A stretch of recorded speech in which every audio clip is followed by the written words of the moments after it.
اکرم صلی اللہ علیہ وسلم نے فرمایا کہ انہا ستاتی علی الناس سنون خداع، کہ لوگوں کے اوپر کچھ سال آئیں گے جو دھوکے کے سال ہوں گے. جو دھوکہ ہے، دھوکے کا دور آئے گا. سنون خداع. اب دھوکے کے سال کیا ہوں گے، اس میں آپ نے پھر اس کی تفصیل بتائی، ڈیفائن کیا کہ یصدق فیہ الکاذب ویکذب فیہ الصادق، کہ اس میں جھوٹے کو سچا سمجھا جائے گا، سچے کو جھوٹا سمجھا جائے گا. یؤتمن فیہ الخائن ویخون فیہ الامین، بد دیانت کو دیانتدار سمجھا جائے گا، دیانتدار کو بد دیانت سمجھا جائے گا. یا اس کا ترجمہ آپ یوں بھی کر سکتے ہیں کہ جھوٹے کی تصدیق کی جائے گی اور سچے کی تکذیب کی جائے گی، اور دیانتدار جو ہے اس کو بد دیانت قرار دیا جائے گا اور بد دیانت کی دیانتداری کے چرچے کیے جائیں گے، یوں کہہ لیجیے. اچھا، اس کے بعد آپ نے ایک بات فرمائی جس میں آپ کے سوال کا جواب بھی ہے، وَيَنْتِقُ فِيهَا الرُّوَيْبَضَةُ، جو معاشرے کی زبان ہوں گے، جو لوگ معاشرے کی رائے عامہ کا کام کر رہے ہوں گے، وہ رویبضہ ہوں گے.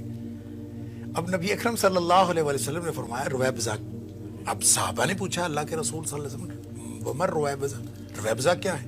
آپ فرمایا السفیہ الذی یتکلم فی امر العامہ، وہ احمق آدمی، احمق صفی اس کو کہتے ہیں جو اپنی ذات سے ناواقف ہو، یعنی اپنی ذات سے بھی ناواقف ہوں گے احمق، لیکن الذی یتکلم فی امر العامہ، پوری دنیا کے ایشوز پر وہ بات کر رہے ہوں گے.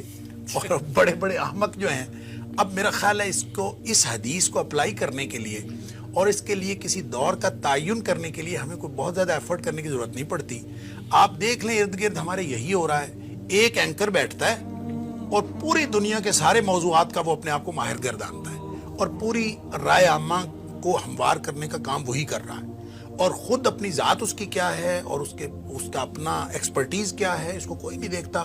چونکہ اس کو ایک کیمرہ میسر ہے، ایک زبان میسر ہے اور ایکسیس میسر ہے، لہٰذا پوری دنیا پہ اب سوشل میڈیا کہہ لیں، مین سٹریم الیکٹرانک میڈیا کہہ لیں، جو بھی کہہ لیں.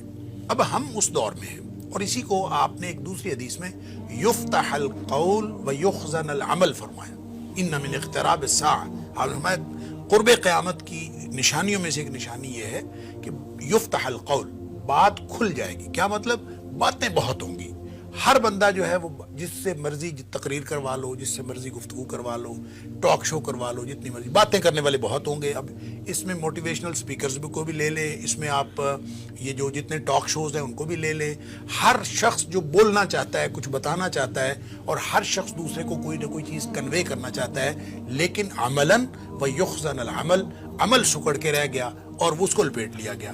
اب یہ ہے وہ دور جس کو آپ دجالی دور کہہ لیں، اس کو آپ فتنے کا دور کہہ لیں، اس کو آپ دھوکے کا دور کہہ لیں. اسی حدیث میں یہ جو یفتح القول والی ہے، اس میں آپ نے فرمایا کہ اس میں جو نظام تعلیم ہوگا، اب نظام تعلیم چونکہ بہت بڑا انڈیکیٹر ہوتا ہے اور وہ رائے عامہ کو ہموار کرنے کے لیے بھی اور نسلوں کو سنوارنے کے لیے، لہٰذا آپ نے فرمایا اس قوم میں جو پڑھا جا رہا ہوگا والمسنات ہوگی، اور لیس فیہم احد ینکرھا. یہ ہے وہ آپ کے سوال کا جواب کہ ان میں سے کوئی ایک بھی ایسا آدمی نہیں ہوگا جو اس کو برائی کہے کہ یہ کیا کر رہے ہو. یعنی کوئی، وہ جیسے کہتے ہیں الیس منکم رجل رشید، تم میں سے کوئی ایک ایسا آدمی نہیں ہے جو اٹھ کے یہی کہہ دے کہ یہ کیا کر رہے ہو، تو یہ کیا پڑھ رہے ہو، کیا کچھ کر رہے ہو. تو صحابہ نے پوچھا کہ مسنات کیا ہے، کیا پڑھا جا رہا ہوگا اس دور میں؟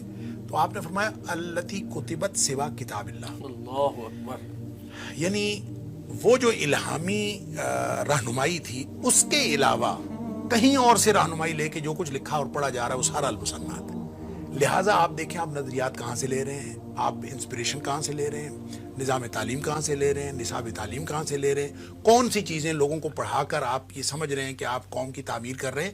یہ تعمیر نہیں کر رہے، اصل میں ہم تخریب کر رہے ہیں. اور امت کی تعمیر کا وہ جو خواب ہے وہ کم از کم اس مسنات کے ذریعے سے تو نہیں ہو سکتا جب تک ہم اس کو الہامی رہنمائی سے نہیں جوڑیں گے. مسنات کو ہم یہ بھی سمجھ سکتے ہیں کہ گویا ہر علم جو بھی ہے، چاہے وہ سائنس بھی ہو، چاہے وہ میتھمیٹکس بھی، واٹ ایور، وہ اس کو ہم مسنات کہیں گے، کیونکہ اس میں تو میتھمیٹکس میں ہم کیا قرآن مجید کے سوا اس کو سمجھیں گے. سر کوئی علم ایسا نہیں ہے جو اس کائنات کا علم نہیں ہے.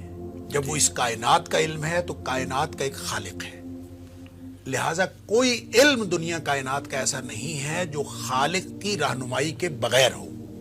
ہم نے اس میں سے مائنس کیا ہے اللہ کے وجود کو، ہم نے اس کو اس میں سے نکالا ہے، ہم نے ان سارے مضامین کو سیکولرائز کیا ہے اور اگر ہم انہی مضامین کو, اور بات تو صرف اتنی دیکھیں, جب ہم شروع پہلی وحی کی بات کرتے ہیں, الذی علم بالقلم بھی تو اسی میں ہے, 5 آیات کے اندر الذی علم بالقلم ہے. القلم ٹولز کو اور ہر طرح کی ٹیکنالوجی کو ڈپکٹ کرتا ہے کہ ہر ٹیکنالوجی کا علم, ہر چیز کا علم, جدید ترین علم, اور القلم جو بھی جدید ترین صورت اختیار کر جائے وہ وحی کا علم ہے, بشرطے کہ اقرا بسم ربک الذی خلق ہو. اگر وہ رب کے نام پر پڑھا جا رہا ہوگا, اگر اس میں خالق کی موجودگی کا پتہ ملے گا, تو ہر وہ علم, چاہے وہ جدید ترین سائنس کا علم ہو, اس کی اگر اس کے اندر خالقیت کو آپ نے مائنس نہیں کیا اور اللہ کے تصور کو مائنس نہیں کیا, لہٰذا آپ ان کو المسنات اس طرح سے نہیں کہہ سکتے. جب آپ مقصدیت کے اعتبار سے علوم اس طرح سے پڑھ رہے ہوں, تو جو کتاب و سنت کا علم ہے, جو عین علم حقیقی ہے, اس کو بھی آپ المسنات کہہ سکتے ہیں جب وہ مقصدیت سے خالی, مقصدیت سے خالی ہو. اچھا, اصل معاملہ مقصدیت کا ہے. مقصدیت ایک خواہش نفس کی مقصدیت ہے, اور ایک اللہ کی رضا, اور ایک اللہ کی رضا کی مقصدیت. ان دونوں کا مقابلہ ہے. وَلَئِنِ اتَّبَعْتَ أَهْوَاءَهُمْ بَعْدَ الَّذِي جَاءَكَ مِنَ الْعِلْمِ, یہ ہے اس کا مقابلہ.